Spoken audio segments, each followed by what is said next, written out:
Do you still believe in mass media?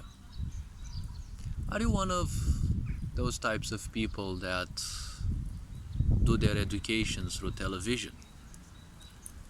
Is it this that represents you?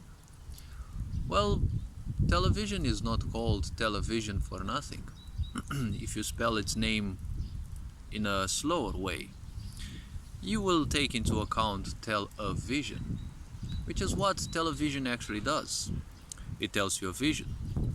The unfortunate situation is that mass media usually tells you a vision that is more of an interpreted vision rather than that which is actually happening.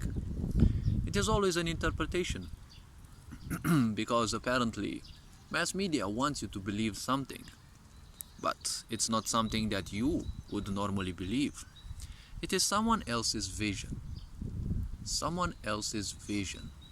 This sounds the same as with history. History, if you spell it slower, it sounds like his story, which is technically what history is. It is always someone else's story. It is always externalization of power.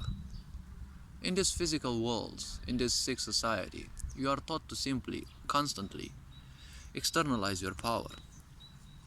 If you're still wondering why mass media does it, remember that the etymology of media is Medeia, the ancient Greek goddess of deceit.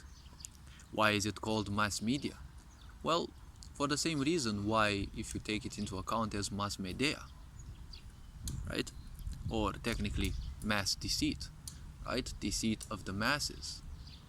There was a quote that said, "Beware and beware again, for when you are at the greatest, that's when the devil pops up." Humanity through technology feels like being at its greatest. We have the simplest life, right? We don't have to do much. But this is part of manipulation, because once you are given everything in such an easy way, this is the best way to simply rule you, because you become complacent.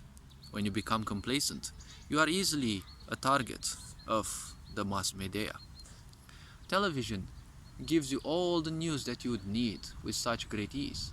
Technology makes your life so much easier that you don't need to simply do anything.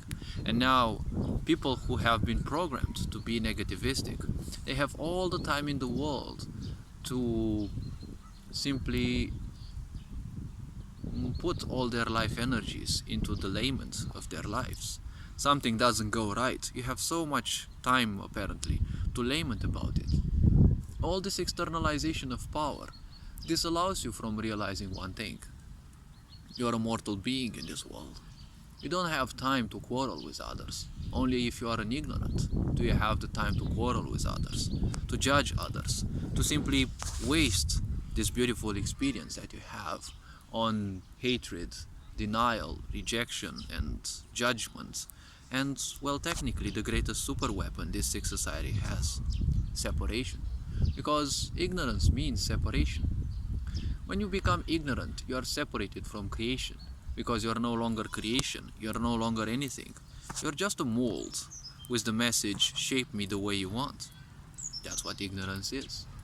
And then all this society does is to shape you in whatever ways fill, or let's say, yes, fill their propagandas, right? Fill their agendas. All this being said, hopefully this video was introspective enough. You're appreciated. Take care. Ferenc on board signing out.